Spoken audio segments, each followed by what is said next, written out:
এই জন্য ধনীরা ধনের গৌরবে, ফকির মিসকিন অসহায় গরিবদেরকে তুচ্ছ জ্ঞান করবে না। আর গরিব মিসকিনরাও অভাবের তাড়নায় আল্লাহর উপর ক্ষিপ্ত হবে না, বরং সবর করবে, সবরের জান্নাতে মেওয়া পাবে। ঠিক আছে নি? তাবারাকাল্লাযী বিয়াদিহিল মুলকু ওয়া হুয়া আলা কুল্লি শাইইন কাদির। الذي خلق الموت والحياة ليبلوكم أيكم أحسن عملا। কষ্ট হয়নি আপনাদের? অল্পক্ষণের মধ্যে কথা গুছিয়ে এনে শেষ করবো ইনশাআল্লাহ। 30 আয়াত বিশিষ্ট এই সূরার কেবল 1 নম্বর আয়াত মোটামুটি সংক্ষিপ্ত পর্যালোচনা দিয়া এবার 2 নম্বর আয়াতে ঢুকলাম। সামনে 3 নম্বরে আর ঢোকার সুযোগ হবে না আমার গরি বলে 2 নম্বরে কিছু বলবো। 2 নম্বর আয়াতে শিক্ষণীয় অনেক কিছু পাবেন ইনশাআল্লাহ, একটু ধৈর্য ধরে। আয়াতের প্রথম অর্থ, আল্লাযী খালাকাল মাউতা ওয়াল হায়াতা। আল্লাহ এমন এক মহাশক্তিধর সত্তা যিনি মৃত্যু এবং জীবন দুইটা তৈরি করেছেন। কি কি? মৃত্যু, জীবন। দেখেন কথা ঢং।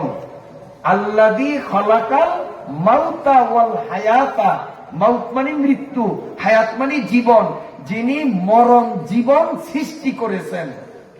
আমরা বাস্তবে দেখি যে মরণ তো হয় পরে, জীবন তো হয় আগে।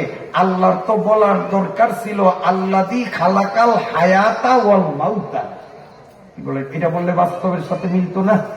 জীবন আগে, মরণ পরে। কিন্তু আল্লাহ এখানে বললেন আল্লাযী খালাকাল মাউতা ওয়াল হায়াতা।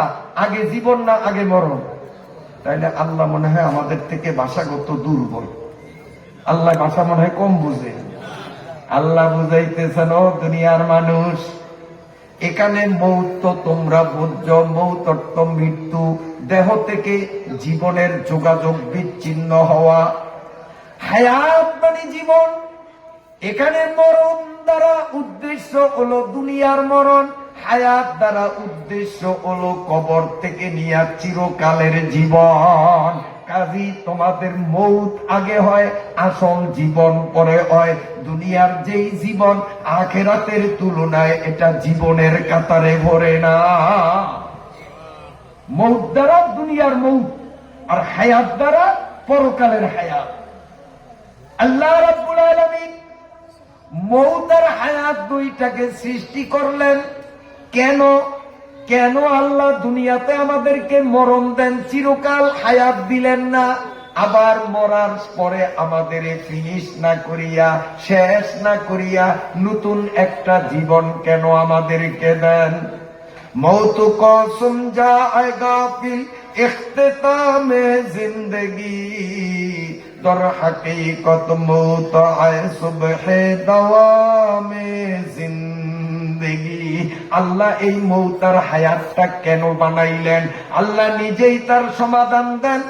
আইয়ুক লিয়াবলুয়াকুম আইয়ুকুম আহসানু আমালা।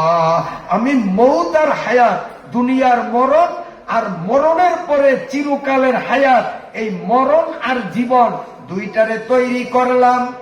এই দুনিয়ার নগণ্য জীবনের মধ্যে আহসানে আমল কারা করে, উত্তম আমল কারা করে, এটা একটু বাস্তবে যাচাই করার জন্য।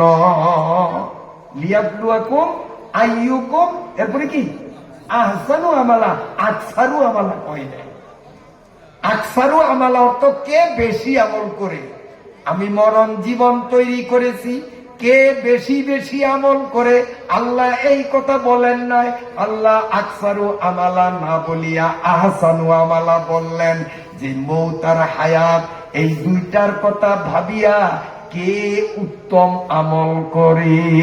বেশি আমল না, বেশি আমল করলাম, কিন্তু আমল যদি উত্তম না হয় আল্লাহর কাছে এই আমলের কোনো ভ্যালু নেই। আর আমল যদি অল্পও করি আর এটা যদি উত্তম হয়, তাহলে এই আমলের ভ্যালু আল্লাহর কাছে 100% গ্যারান্টি। এই জন্য আল্লাহ বলেন আইয়ুকুম আহসানু আহসানু আমালা, আকসারু আমালা না, বেশি বেশি আমল। মনে করেন ইনি মাত্র 5 ওয়াক্ত ফরজ নামাজ পড়ছে, এটা কথার কথা। আজকে এশরাকও পড়ে নাই, চাষও পড়ে নাই, আউয়াবিনও পড়ে নাই, তাহাজ্জুদের তো কল্পনাই করা যায় না, কিন্তু মাশাআল্লাহ 5 ওয়াক্ত নামাজ পড়ছে। আর আমি 5 ওয়াক্ত নামাজ পড়ছি, এশরাক, আউয়াবিন, তাহাজ্জুদ, আরো কত নফল, তাহিয়াতুল মসজিদ, তাহিয়াতুল উযু সব আমি পড়ছি, এতগুলি পড়ছি নামাজ। আর উনি পড়ছেন মাত্র 5টা নামাজ, আমি পড়ছি 5000 নামাজ। কিন্তু ওনার 5 ওয়াক্ত নামাজ আহসানে আমল, শরীয়তের মাসলা অনুপাতে সঠিক। আর আমার নামাজ হাজার হাজার রাকাত, মাসলা জানা না থাকার কারণে আমার আমলগুলো সব হলো দুর্বল। অতএব আমার বেশি আমলের কোনো ভ্যালু আল্লাহর কাছে নাই, ওনার অল্প আমলের ভ্যালু আছে, এতে নাজাতের গ্যারান্টি। আমল যদি উত্তম হয়, আমল যদি শরীয়তের মাসলা মাফিক হয়, কি লাভ একটু শুনেন। অল্প আমলে কত লাভ। রাসূলুল্লাহ সাল্লাল্লাহু আলাইহি ওয়াসাল্লাম বলেন, যেই ব্যক্তি শরীয়তের বিধি ও বিধান মোতাবেক শরীয়তের মাসলা অনুপাতে সঠিকভাবে সুন্দরভাবে নামাজ পড়তে যাবে, আল্লাহু আকবার, এই যে নামাজের প্রথম তাকবীর, যখন 5 ওয়াক্ত নামাজে ইমাম আলহামদু সূরা শুরু করার আগে আগে কেউ যদি ইমামের পিছনে আল্লাহু আকবার বলে নামাজে শামিল হতে পারে, এই এক আল্লাহু আকবার বলার কারণে তার আমল নামায় 100 উট দান করার সওয়াব লেখা হয়। যদি আমল ভালো হয়, নামাজের মতো হয়, তো এই তাকবীর উলার দাম 100 উট আল্লাহর রাস্তায় দান করার চেয়েও বেশি। আর যদি নামাজটা ভুল হয়, সব পাবে, 1 উটের সওয়াবও তো পাবে না, আধা উটের সওয়াবও তো পাবে না, বরঞ্চ পুরান কাপড়ের মতো নামাজের গুটাইয়া ওই নামাজের মুখের উপরে নিক্ষেপ করা হবে, তোর ওই নামাজ আমি আল্লাহর দরকার নাই। নামাজের নামাজ যদি শরীয়তের মাসলা মাফিক আহসানে আমলের কাতারে যায়, সুন্দর করে যদি মাসলা মতো নামাজ পড়ে, নামাজি ইমামের পিছনে দাঁড়িয়ে থাকবে, ইমাম যখন সূরা কেরাত পড়বে, ইমামের মুখ থেকে কোরআনের যতটা অক্ষর উচ্চারিত হবে, প্রতিটা অক্ষরের বিনিময় ইমাম সাহেবও পাবেন 100 নেকি। ওনার পিছনে যত মুক্তাদি সবাই 100 করে নেকি। যেমন আমার দিকে তাকান, ইমাম সাহেব পড়েন আলহামদুলিল্লাহি রাব্বিল আলামিন। এক আলহামদুর মধ্যে দেখেন আল হামদু, আলহামদুর মধ্যে অক্ষর কয়টা? 5টা। আল 2টা, বাংলায় কই সরেয়া ল আল কয়টা? হয়াকার ম হাম অক্ষর কয়টা? 2টা। দরসুকার দু অক্ষর কয়টা? আলহামদুর মধ্যে অক্ষর কয়টা? ইমাম যখন আলহামদু সূরা শুরু করলো, আলহামদু, আলহামদু বলার সাথে সাথে ইমাম সাহেব 500 নেকির মালিক, যতজন মুসল্লি সবাই 500 নেকির মালিক। তাইলে ইমাম কেরাত যত লম্বা করবে, মুক্তাদিদের লাভ হবে না ক্ষতি হবে? কিন্তু আমাদের দেশের অবস্থা, ঘন্টার পর ঘন্টা আকামে থাকতে পারি, নামাজে যদি ইমাম সাহেব একটু কেরাত লম্বা হয় তো পিছন থেকে মানে ইমাম সাহেবের সংকেত দেয়, হুজুর টেলিভিশনে প্রোগ্রাম চলে, কেরাত ছোট করে না, থাকতে পারি না। আসেনি এবার কামুসুল্লি। নামাজ যদি আহসানে আমল হয়, উত্তম হয়, কেমনে উত্তম হবে সামনে বলবো। উত্তম হইলে কি লাভ একটু ভালো করে বুঝেন। যতটা অক্ষর ইমাম পড়বে, প্রতিটা অক্ষরে 100 করে নেকি পাবো।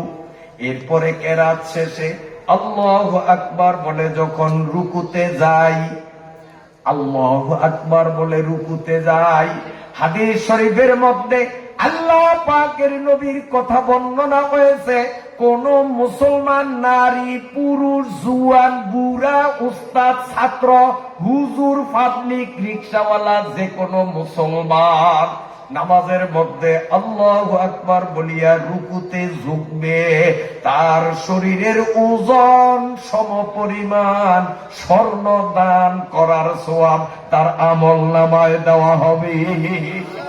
এই শরীরের ওজন যত কেজি তত কেজি স্বর্ণ গরিব মিসকিনদেরকে দান করলে যে সওয়াব, সেই সওয়াব নামাজি রুকুতে যাওয়ার সাথে সাথে পায়। সুবহানাল্লাহ। বন্ধুরা আমার, রুকুর মধ্যে একটা তাসবিহ আমরা পড়ি, সুবহান রাব্বিয়াল আযীম, সুবহান, বলেন না সুবহান রাব্বিয়াল আযীম, সুবহান রাব্বিয়াল আযীম। এই তাসবিহ তিনটা পড়তে যতক্ষণ লাগে, এতক্ষণ যে রুকুতে ঝুঁকিয়া রইলাম মাথাটা বাঁকা করিয়া, এই ঝুঁকনের বিনিময়ে যদি তার নামাজ আহসানে আমলে যায়, কেমনে নামাজ আহসানে আমলে যাবে তার বয়ান একটু পরে দিব। আহসানে আমল, উত্তম আমলের কাতারে যদি নামাজটা যায়, এই নামাজি 3 তাসবিহ পরিমাণ ঝুঁকিয়া থাকার কারণে তৌরাত, জবুর, ইনজিল, কোরআন, এই 4খানা আসমানি কিতাব খতম দেওয়ার সম পরিমাণ সওয়াব আমল নামায় লেখা হয়। বিসাদতু বজুরে বাজুয়ে নিস, তানা বখশাত খোদায়ে বখশিন্দা। বন্ধুরা আমার, এরপরে যখন রুকুর থেকে সামি আল্লাহু লিমান হামিদা রব্বানা লাকাল হামদ বলিয়া শটান হইয়া যখন দাঁড়ায়, আল্লাহ রাব্বুল আলামিন সমস্ত ফেরেশতাদের বলেন, তোরা ডিস্টার্ব করবি না, চুপচাপ দাঁড়াইয়া থাক। আমার বান্দা রুকুর থেকে উঠছে, সিজদায় যাবে, একটু সময় দাঁড়াইল, আমি আল্লাহ স্পেশাল নজরে আমার বান্দার নাক কপালের দিকে তাকাইব। আল্লাহ খুশি হইয়া বান্দার নাকের কপালের দিকে তাকান আর মুস্কি মুস্কি হাসি দেন, খুশি আল্লাহর কলিজা ভরিয়া যায়। এরপরে আল্লাহু আকবার বলিয়া যখন সিজদায় যায়, নামাজের নামাজ যদি আহসানে আমলের কাতারে পড়ে, ওই নামাজি যখন নাক আর কপালটা সিজদার মধ্যে লাগাইয়া দেয়, কি পাবে শোনেন। 1 নম্বর, হযরত আদম আলাইহিস সালাতু ওয়াস সালাম প্রথম মানুষ। আদম থেকে নিয়া কিয়ামত পর্যন্ত পৃথিবীতে যত মানুষ জন্ম নিবে, সমস্ত মানুষের সংখ্যাটা এক জায়গায় লেখেন। এরপরে আদম আলাইহিস সালামের 36,000 বছর আগে, তারও আগে 36,000 বছর, তারও আগে 36,000 বছর, তারও আগে 36,000 বছর, আদম আলাইহিস সালামের আগে 36,000 বছর পূর্বে জিনদের প্রথম ব্যক্তিকে আল্লাহ তৈরি করেছেন। মানুষের প্রথম ব্যক্তির নাম হলো আদম, আর জিনদের প্রথম ব্যক্তির নাম হলো মারিজ। কি নাম? মিনালিক র জিন, মারিজ। আরেক নাম হলো আল জান। আদম আলাইহিস সালামের তৈরির 36,000 বছর পূর্বে আল্লাহ সর্বপ্রথম জান বা মারিজ নামক জিনেরে বানাইয়া, ওইখান থেকে জিনের সংখ্যা আল্লাহ এত পরিমাণে বাড়াইয়া দিলেন, মানুষের সংখ্যার চেয়ে জিনের সংখ্যা বহু গুণে বেশি। ওই মারিজ থেকে নিয়া কিয়ামত পর্যন্ত পৃথিবীতে যত জিন জন্ম নিবে, ওই জিনদের মোট সংখ্যাটা মানুষের সংখ্যার নিচে বসাইয়া এবার 2 সংখ্যারে যোগ করলে যোগফল যত হবে, নামাজি সিজদার মধ্যে নাক কপাল লাগানোর সঙ্গে সঙ্গে জিন ইনসান দুইটার সম সংখ্যার সম পরিমাণ সওয়াব আমল নামায় লেখা হবে। সুবহানাল্লাহ, সুবহানাল্লাহ। কেমন লাগে যারা নামাজ পড়েন নিয়মিত? ভালো লাগে না খারাপ লাগে? যে আল্লাহ রে, এই নামাজের মধ্যে এত কিছু আগে তো জানতাম না। মজা লাগে না? মনে মজা লাগে না?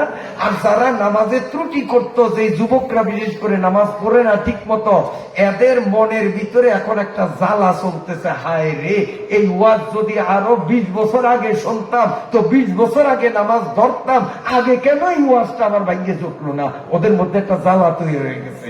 মনে মনে এখন সিদ্ধান্ত, এই নামাজ আর জীবনে ছাড়া যাবে না, জীবন যাবে তবু আমার নামাজ যাবে না। কি যুবকরা ঠিক আছে নি? ঠিক আছে নি বাবা? বিরক্ত হন আপনারা? হ্যাঁ, আসেন বন্ধুরা, এরপরে নামাজের শেষ বৈঠকে আত্তাহিয়াত পড়ার জন্য যখন বসবেন, হাদিস শরীফের মধ্যে আছে, জাওয়াজের ইনদি নামক কিতাবের মধ্যে দেখেছি রাসূলুল্লাহ সাল্লাল্লাহু আলাইহি ওয়াসাল্লাম বলেন, মুসলমান ফরজ নামাজের শেষ বৈঠকে আত্তাহিয়াত পড়ার জন্য যখন বসে, বেহেশতের মধ্যে একটা নদী আছে, নদীর কিনারে এক বিরাট গাছ, গাছের উপরে এক বিশাল পাখি বসা। দুনিয়ার জমিনে কোন নারী পুরুষ, যুবক বৃদ্ধ, ছাত্র শিক্ষক, আলেম পাবলিক, যে কোনো মুসলমান ফরজ নামাজের শেষ বৈঠকে আত্তাহিয়াত পড়ার জন্য মাত্র বসলো, জান্নাতের গাছের উপরের পাখিটাকে আল্লাহ হুকুম করেন, তাড়াতাড়ি উড়াল দিয়া নদীতে একটা ডুব দিয়া ওঠ।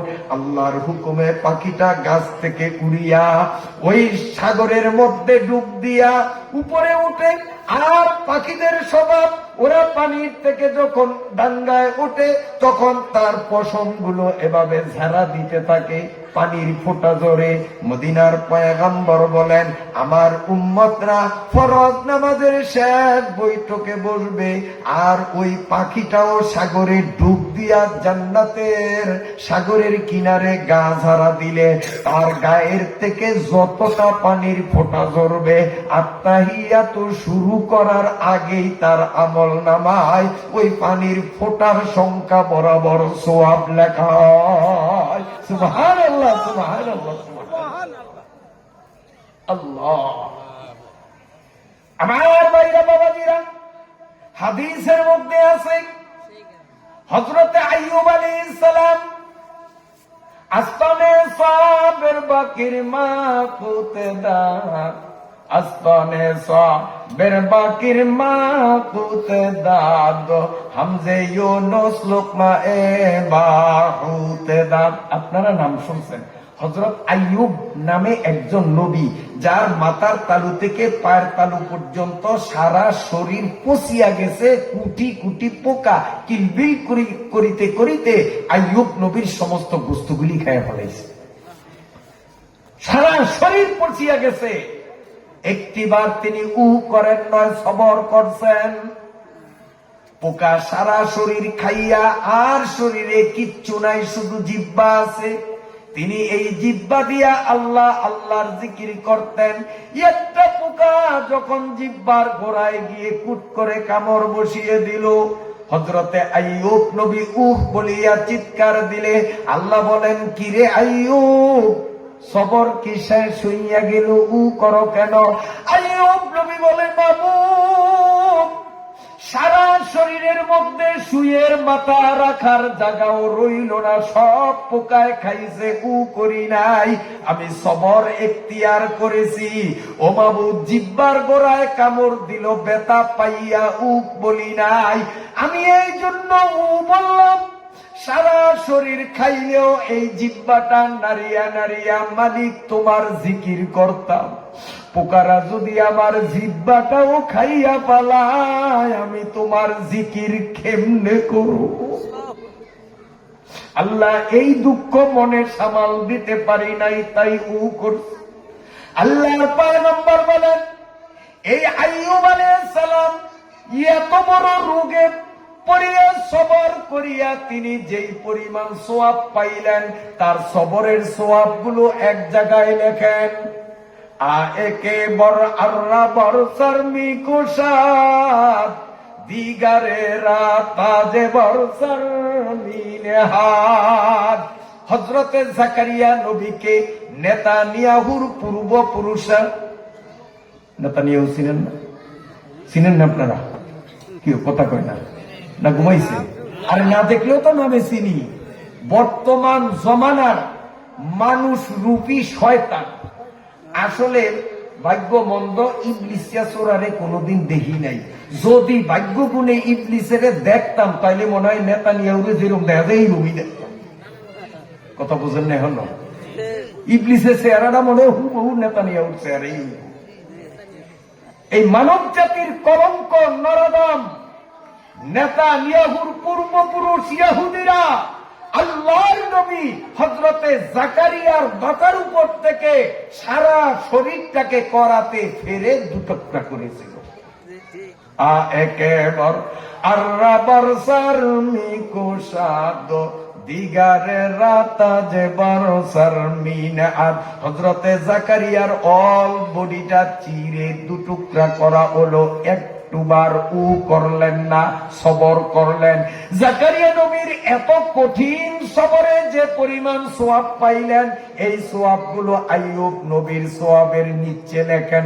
সংখ্যা 2টা হলো। এবার হযরতে ইয়াহিয়া, আল্লাহর একজন নবী, হক কথা বলার কারণে সংসদ চত্বরে হকের স্লোগান দেওয়ার অপরাধে এই নেতানিয়াহুর পূর্বপুরুষ জালিম ইহুদিরা আল্লাহর নবী ইয়াহিয়াকে জবাই করে দেহটার থেকে মাথাটাকে আলাদা করেছিল। হযরতে ইয়াহিয়া আলাইহিস সালামের কল্লা কাটা হয়, রক্তের জোয়ার প্রবাহিত হয়। তিনি করেন নয়, সবর করেছেন। তিনি এই মৃত্যু আলিঙ্গন করতে সবরে যে পরিমাণ সোয়াব পাইলেন, এই সোয়াবটা জাকারিয়া নবীর সোয়াবের নিচে লেখেন। আইয়ুব নবীর সোয়াব, জাকারিয়া নবীর সোয়াব, ইয়াহিয়া নবীর সোয়াব। হযরতে ইয়াকুব আলাইহিস সালাম ইউসুফরে হারাইয়া কষ্ট পাইলেন। ওই কষ্টর মধ্যে ফসবরুন জামিল, তিনি যে সবরে জামিল এখতিয়ার করিয়া সোয়াব পাইলেন, এই সোয়াবটা নিচে লেখেন। এই 4 জন পয়গম্বরের সবরের 4টা সোয়াবরে যোগ করলে সোয়াবের পরিমাণ যা হবে, কোন মুসলমান আত্তাহিয়াতু পড়ার জন্য শেষ বৈঠকে বসলো, এখনো আত্তাহিয়াতু শুরু করে নয়, বসার সঙ্গে সঙ্গে 4 জন নবীর সবরের সম পরিমাণ সোয়াব আমল নামায় দেওয়া হয়। সুবহানাল্লাহ, সুবহানাল্লাহ। অতএব নামাজ ধরবো না ছাড়বো? এ জুয়ানরা জোরে কো নামাজ ধরবি না ছাড়বি? এ বাবারা জোরে কো নামাজ ধরবি না ছাড়বি? কোন কোন যুবকের সাক্ষী আছে আল্লাহরে হাজির নাজির মনে করিয়া হাত 2টা উঁচু করিয়া আমার মালিকের সাথে ওয়াদা দিতে পারো, আল্লাহ এই বরকতের নামাজ জীবনে আর নষ্ট হবে না, আল্লাহ তুমি কবুল করো, আমিন। এই সওয়াবগুলো পাবেন লিয়াবলুয়াকুম আইয়ুকুম আহসানু আমালা। আল্লাহ বলেন আমি মৌত আর হায়াতকে বানাইলাম যাতে মৌত হায়াতের আগে দুনিয়ার সীমিত হায়াতের মধ্যে আমার কোন বান্দা বান্দি, কোন জুয়ান মুরব্বী, কোন আলেম পাবলিক, কোন শিক্ষিত মূর্খ, কোন ধনী গরিব আহসানে আমল করে, আকসারে আমল না, বেশি আমল কে করে আমি দেখব না, বরং উত্তম আমল কয়জনে করে আমি আল্লাহ দেখব। আল্লাহ পাক আমাদেরকে যতগুলো আমলের কথা বললেন, সমস্ত আমলের মধ্যে সবচেয়ে গুরুত্বপূর্ণ হলো নামাজ। আর এই নামাজ উত্তম তখনই হবে যখন নামাজ আমার শরীয়তের আইন মতো হবে। নামাজ যদি আমার মন মতো হয়, লক্ষ লক্ষ নামাজ পড়বো, সেটা আকসারে আমল হবে, ভ্যালুলেস। আর যদি শরীয়তের মাসলা জানিয়া 1 ওয়াক্ত নামাজ জীবনে পড়ি, এটা আহসানে আমলের কাতারে যাবি। অতএব নামাজ সংক্রান্ত মাসআলা জানার দরকার আছে কিনা? দরকার আছে নি? বিস্তারিত বলতে পারবো না, মাহফিলের প্রথম দিন আগামীকালও মাহফিল চলবে, 10:15টার মতো হয়েও গেছে, কিন্তু আপনারা যেভাবে জমে বসে রইলেন, কোনো উঠা বসা নাই, আপনাদের চেহারায় ক্লান্তির কোনো ছাপ দেখা যায় না, এতে মনে হয় যেন এখনো 8:30টাও বাজে না। আপনাকে চেহারার দিকে তাকাইলে মনে হয় 8:30টাও বাজে না, অথচ ঘড়ির দিকে তাকাইলে দেখা যায় বরাবর 10:15। মাহফিলের প্রথম দিন এটাও মাথায় আছে, সব মাসালা তো বলতে পারবো না।